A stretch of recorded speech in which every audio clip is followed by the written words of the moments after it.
Alam mo ba, ang simpleng pag-inom ng maligamgam na tubig tuwing umaga ay may kakayahang maglinis ng ating katawan at magbigay ng mas magandang kalusugan.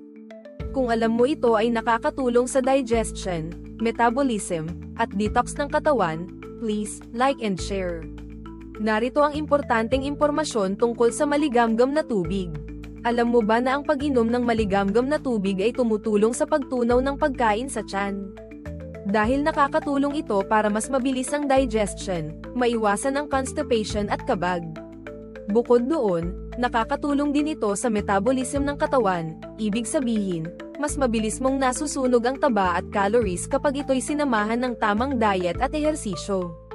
Ang maligamgam na tubig din ay nakakapagpaluwag ng baradong sipon at plema, kaya magandang pampagan ng pakiramdam kapag may ubo o sipon. At higit pa riyan, tumutulong din ito sa pag-flush ng toxin sa katawan, kaya mas nagiging malinis at mas sariwa ang pakiramdam mo sa buong araw. Ganito kung paano ito gamitin sa pang-araw-araw. Una, magpakulo ng malinis na tubig at hayaang lumamig ng kaunti hanggang maging maligamgam.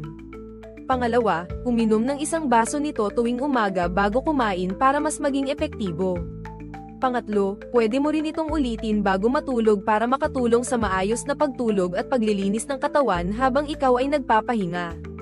Kaya pala marami ang nagsasabi na ang simpleng pag-inom ng maligamgam na tubig ay isa sa pinakamadali, pinakamura, at pinakanatural na paraan para palakasin ang ating kalusugan.